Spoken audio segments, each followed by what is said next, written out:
अस्सलाम वालेकुम। तो कैसे हैं आप लोग? Welcome back to my YouTube channel. This is Mohammad Jawad Nawaz. आप जहाँ पे भी मुझे देख रहे हैं तो प्लीज़ मैं आप लोगों को रिक्वेस्ट करूँगा कि ये वीडियो पूरी देखें, क्योंकि इस वीडियो को देखने के बाद इंशाल्लाह आप लोगों का विजन ज़िंदगी में काफ़ी ज़्यादा क्लियर हो जाएगा कि आप कैसे ख़ुद को ग्रो कर सकते हैं। सबसे पहली चीज़ इसके अंदर ये आती है कि आपने ये नहीं सोचना कि आप जॉबीज़ हैं, जहाँ पे भी काम करें, आप स्टूडेंट हैं, जो भी है।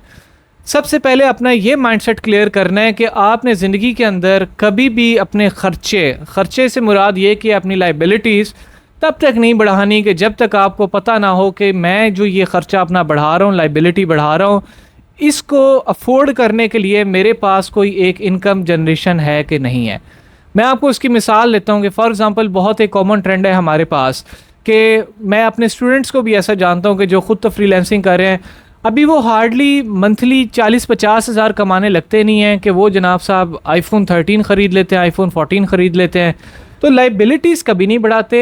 आपके पास फॉर एग्ज़ाम्पल कहीं से 4 लाख आया है। बहुत सारे लोग जो जॉबीज़ होते हैं वो कमेटियाँ डालते हैं, कमेटियों से पैसे उनको लगता है कि जब इकट्ठे 4 लाख मिलेंगे कहीं इन्वेस्ट कर लेंगे। लेकिन वो लोग भी गलती ये करते हैं कि 4 लाख उन्होंने कमेटी से निकाला तो 4 लाख उन्होंने एक दफ़ा इकट्ठा किया, 4 लाख एक दफ़ा किया, उसके बाद फ़ौरन ही गाड़ी ले ली। अब होता ये है कि जो बंदा पहले बाइक का फ्यूल अफोर्ड कर रहा था, वो जब कमेटियां डाल के पैसे जोड़ के उसने गाड़ी ले ली है, तो वो अब गाड़ी उसकी एसेट नहीं है, वो वहाँ पे उसकी लाइबिलिटी बन चुकी है। जब वो उसके बेचेगा तो चलो उसको पैसे मिल जाएंगे थोड़े बहुत, क्योंकि पाकिस्तान में गाड़ियों की प्राइसेस भी ऊपर ही जा रही है। लेकिन जब तक वो गाड़ी इस्तेमाल कर रहा है तब तक उसका खर्चा बढ़ रहा है। वो उसका इंजन ऑयल चेंज कराने जाएगा, भाई साहब बाइक का चेंज कराने जाओ तो वो पैसे ही नहीं लेते। 1000-1200 के अंदर आप इंजन ऑयल चेंज करा लेते हो। गाड़ी का चेंज कराने जाओ तो आपको तोते उड़ जाएंगे। आप उसका फ्यूल का टैंक भरवाने जाओगे तब भी आपके तोते उड़ जाएंगे। आपकी नॉर्मल लोगों की मंथ की एटलीस्ट उनकी 15-20% सैलरी निकल जाती है उसका टैंक फुल करवाते हुए। कहने का मकसद ये है, आपकी जो इनकम थी वो सेम रही है, लेकिन आपकी जो सी लाइबिलिटी थी, जो आपने खर्चा था, वो आपने एक्स्ट्रा खुद ही बढ़ा दिया। आपको लगता है कि आपके ऊपर बोझ भी नहीं आया, आपने गाड़ी भी अफोर्ड कर ली है, आपने महंगा फ़ोन भी ले लिया है, लेकिन नुकसान उसका ये होता है कि जो गाड़ी है वो आपको पैसा बना के नहीं दे रही, जो आपका महंगा फ़ोन है वो आपको पैसा नहीं बना के दे रहा। अब सवाल पैदा होता है कि अगर आप, हर इंसान की ख्वाहिशात भी होती हैं, वो ख्वाहिशात भी पूरी करना चाहते हैं और वो चाहता है कि उसकी जो इनकम साइकिल है उसके ऊपर भी इफ़ेक्ट ना पड़े। तो हमेशा याद रखें कि एक भी कोई आपकी ख्वाहिश है ना, तो उसको एक एसेट के साथ आप लिंक करते हैं। अब एसेट के साथ लिंक करने का मतलब ये है कि फॉर एग्ज़ाम्पल अब मैं अगर कहता हूँ कि यार मैंने गाड़ी ख़रीदनी है, न्यू गाड़ी ख़रीदनी है, तो मैं कहता हूँ कि यार अगर गाड़ी ख़रीदनी है ना, तो मैं कोशिश करता हूँ कि 20-30 लाख जो है ना किसी ऐसी चीज़ में इन्वेस्ट करता हूँ कि जो मुझे मंथली जो है और कुछ नहीं तो 50-60 हज़ार मंथली पर मंथ बना के देना शुरू कर दे। तो अब मैं करता ये हूँ कि मैं कोई भी एक एसेट ख़रीद लेता हूँ। एसेट आप प्रॉपर्टी की तरफ भी चले जाएं वो भी ठीक है। कुछ लोग होते हैं वो शॉप्स ख़रीद लेते हैं, कुछ लोग होते हैं वो फार्म हाउसेस ख़रीद लेते हैं, लेकिन मैं ज़्यादातर लोगों को रिकमेंड ये करता हूँ कि डिजिटल एसेट्स ख़रीदो। डिजिटल एसेट्स का फ़ायदा ये होता है कि फॉर एग्ज़ाम्पल आप किसी स्टोर के अंदर, अमेज़ॉन स्टोर के अंदर, ईबे, शॉपिफाई, कोई एक स्टोर लॉन्च कर लेते हो, प्रोडक्ट सेल आउट करने लग जाते हो, किसी एक ऑलरेडी जो प्रॉफिट के अंदर स्टोर होता है उसकी इक्विटी ख़रीद लेते हो, शेयर्स ख़रीद लेते हो। फ़ायदा उसको आपको ये होता है कि जब वो डॉलर्स के अंदर वहाँ से पैसे कन्वर्ट होके आते हैं तो आपके बहुत ज़्यादा वो पैसे बन जाते हैं। ठीक है, अब मैं करूँगा ये कि मेरे पास अगर 15-20 लाख है तो मैं उससे पहले जाकर डायरेक्ट गाड़ी नहीं ख़रीदूँगा। मैं उस 15-20 लाख से कोई एक एसेट बना लूँगा, 2-3 छोटे छोटे एसेट्स बना लूँगा। कहने का मकसद ये है कि मैं पहले एसेट्स बनाऊँगा, उनसे जो इनकम जनरेट हो रही होगी उनको मैं यूटिलाइज़ ही नहीं करूँगा। अब जिसका अच्छा विजन है ना, जो उसके एसेट से भी इनकम जनरेट हो रही होगी, वो उस सारे को गाड़ी पे नहीं लगाएगा। फॉर एग्ज़ाम्पल उसने एसेट बनाया, उसने कोई ये चीज़ ख़रीदी जो उसको मंथली 10,000 प्रॉफिट दे रही थी। अब वो जो अच्छे विजन वाला बंदा होगा वो उसके 10,000 जो प्रॉफिट बना रही है चीज़, उस 10,000 प्रॉफिट को हर मंथ खाने नहीं लग जाएगा। वो उस 10,000 को भी सेव करेगा। फॉर एग्ज़ाम्पल वो टारगेट रख लेता है कि 2 साल तक मैंने लगातार ये जो मेरा एसेट मुझे मंथली 10,000 15,000 बना के दे रहा है, मैंने इसके पैसे को खाना नहीं है, इसको मैंने सेव करना है। जब उसके पैसे थोड़े से ग्रो कर देंगे वो उसको फर्दर उससे कोई और एसेट बिल्डअप कर लेगा। फिर वो गोल रखेगा कि जब इस एसेट से मैं फर्दर सेकेंडरी एसेट बना लूँगा, उस सेकेंडरी एसेट के जो प्रॉफिट आने लग जाएंगे उसको मैं अपनी यूटिलिटीज़ पे लगाऊंगा, उसको मैं अपनी ख्वाहिशात पे लगाऊंगा। इससे जो मेरे प्राइमरी एसेट की इनकम है वो सेव रह गई। समझ आई? मैं अगेन रिपीट करता हूँ, पहले आपने कोई एक चीज़ खरीदी, आपने उसकी इनकम जो आपके पास आ रही थी उसको भी आपने अपनी यूटिलाइजेशन में नहीं लगाया, उसके भी पैसे सेव किए, उस अपनी चीज़ जो आपने खरीदी हुई थी उससे आपने एक नई चीज़ खरीद ली जो आपको पैसे बना के देगी। जब आपकी जो सेकंड नंबर पे आपने नई चीज़ खरीदी, आप उसके पैसे को आप अपनी दुनिया जहान की ख्वाहिशात, जो आपने आईफोन ख़रीदना है, गाड़ियाँ ख़रीदनी हैं, जो करना है करो, आप सेकंड चीज़ से अपनी ख्वाहिशात पूरी करते हो। जो आपका फर्स्ट एसेट है वो भी आपका पैसे बना रहा है, सेकंड एसेट भी आपका पैसे बना रहा है। आप सेकंड एसेट से जो से चीज़ें ख़रीदते जाते हो, अपनी ख्वाहिशात पूरी करते हो। फर्स्ट एसेट आपका नॉर्मल रूटीन की तरह वैसे का वैसे ही पैसे बना रहा होता है और वो आपके सेव हो रहे होते हैं।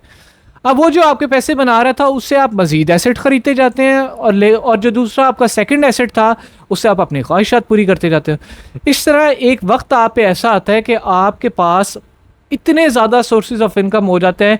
मैं हर एक को समझाता हूँ कि आप उस वक्त तक अपनी ख्वाहिशात ना ख़रीदें। कहने का मकसद ये है कि उस वक्त तक इस तरह की यूटिलिटीज़ के ऊपर पैसा ना लगाएं, लाइक गाड़ी होगी, मोबाइल फ़ोन्स हो गए, लैपटॉप्स हो गए, इस तरफ की एक्सपेंसिव चीज़ें होगी, उस वक्त तक इन चीज़ों के ऊपर पैसा ना लगाएं जब तक आपका ये ना हो कि आपको पता ही ना हो कि इस मंथ आपके कितने कितने मुख्तलिफ सोर्सेज से पैसे आने हैं। जब आप इस स्टेज पे पहुंच जाए तो मैं कहता हूँ बेशक पे हफ्ते बाद जाके आप आईफोन 14 ख़रीद लें, आप हफ्ते बाद जाके गाड़ी चेंज कर लें, आप जो कुछ मर्जी एडवेंचर जिस टाइप पे करने हैं कर लें। लेकिन ये गलती भी नहीं करनी कि आपने थोड़ी बहुत इन्वेस्टमेंट की है, उससे आपका एक एसेट बना है और एसेट बनने के बाद आपने उसी पैसे, जो एसेट आपका पैसा बनाई जा रहा है, तो उसको आप साथ साथ यूटिलाइज करते जा रहे हो। कभी भी ये काम नहीं करें। जो आपका एसेट पैसा बना रहा है, देखें पहले भी आपका गुजारा हो रहा था, सैलरी पे ही हो रहा था, आप उसको, जो आपका पैसा बन रहा है उसको आप री इन्वेस्ट करो। री इन्वेस्ट करोगे उससे आप 2-3 एसेट्स और बना लो। जब आपके 2-3 एसेट्स मजीद बन जाएंगे तो अब आपके पास सैलरी एक अलग सोर्स ऑफ इनकम है, 4 एसेट्स आपके और खड़े हैं। उन 4 एसेट्स में से एक आध एसेट आप डेडिकेट कर दें कि इस एसेट मेरे जो ये मैंने एक चीज़ खरीदी है, फॉर एग्जांपल वो किसी एक स्टोर के शेयर्स ही हैं, या फॉर एग्जांपल आपने कोई प्रोडक्ट ख़रीद लिया है और आपने किसी एक बंदे को हायर कर लिया कि इसकी एड्स चलाओ, आपको वहाँ से प्रॉफिट्स आ रहे हैं। कहने का मकसद ये है कि आपने जो भी चीज़, एक एसेट आपने बनाया है, वो आसान लफ्ज़ों में ये भी हो सकता है कि आपने कहीं पे 2-3 दुकानें ख़रीद के रख ली हैं, उनका आपको मंथली 40-50 हज़ार रेंट आ रहा है।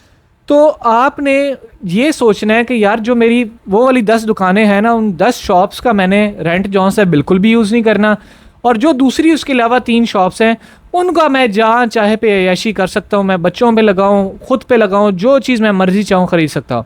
अब आपको फ़ायदा ये होता है कि वो 10 की जो दुकानों के आपका पैसा बन रहा होता है वो इकट्ठा हो रहा होता है, आप उससे मज़ीद आगे मुख्तलिफ़ चीज़ों के अंदर इन्वेस्ट कर रहे होते हैं। लेकिन जो आपकी वो 3 शॉप्स थी जिनको आपने डेडिकेट किया था कि अपनी यूटिलिटीज़ ख़रीदनी है, अपनी ख्वाहिशात पूरी करनी है, अब आप उन 3 से आपको मसला ही नहीं है, आप उनको जहाँ मर्ज़ी जैसे चाहे इन्वेस्ट करें, जैसे चाहे लगाएं, खाएं, जैसे चाहे उड़ाएं। उसका आपको फ़ायदा ज़िंदगी के अंदर ये होगा कि कभी आपको ये परेशानी नहीं होगी कि यार मैंने ये चीज़ ख़रीदनी है तो मैं क्या करूं, अपनी सैलरी का वेट करूं, किसी और चीज़ का वेट करूं।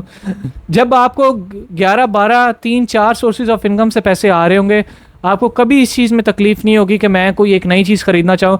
फॉर एग्ज़ाम्पल आपने 3 एसेट बनाए थे, 2 एसेट आपके मज़ीद आगे फर्दर एसेट्स बना रहे हैं, एक एसेट को आप अपनी यूटिलिटीज़ के ऊपर लगा रहे हैं। फॉर एग्ज़ाम्पल आपने कार ख़रीद ली है, उस एक एसेट के पैसे जोड़ के आपने कार तो ख़रीद ली, अब जो आपकी कार की मेंटेनेंस है उसकी कॉस्ट भी आपकी सैलरी के ऊपर भी नहीं आ रही होगी, आपके मुख्तलिफ एसेट्स के ऊपर भी नहीं आ रही होगी। वो जो एक एसेट आपने अपनी यूटिलाइजेशन के लिए, अपने शौक के लिए रखा था, उसकी जो मंथली इनकम आ रही थी, आप उसी से अपनी गाड़ी के भी एक्सपेंडिचर्स निकाल रहे होगे ईजिली, और मुख्तलिफ चीज़ों के अंदर भी उसको इन्वेस्ट कर रहे होगे। कहने का मकसद ये है कि लोग, सबसे बड़ी गलती आप लोग ये करते हो, चाहे आप सैलरीड पर्सन हो, चाहे आजकल के जो नए जिन्होंने ऑनलाइन पैसे कमाना शुरू किए होते हैं, फ्रीलांसिंग शुरू की होती है, किसी भी और तरीके से पैसे कमा रहे होते हैं, वो सबसे पहली बड़ी गलती ये करते हैं कि यार जब तुम लोग लाख रुपया कमा रहे हो मंथली या 2 लाख कमा रहे हो, उसको इस तरह ना उड़ाओ कि भाई साहब वो पैसे आपने यूटिलिटीज़ पे लगा दिए, अपने खर्चे बढ़ाना शुरू कर दिए। उसको इस चीज़ पे लगाओ कि वो आपको फर्दर पैसे जनरेट करके दे रहा हो। जब वो फर्दर पैसे जनरेट करके दे रहा हो, फिर उसको आप आगे जितने मर्जी टाइम बाय टाइम आप अपने खर्चे बढ़ाते जाओ, जो आपने करना करते जाओ। लेकिन पहला आपका प्राइमरी फोकस एसेट बिल्डिंग के ऊपर होना चाहिए, ना कि आप अपनी यूटिलिटीज़ बढ़ाते जाओ।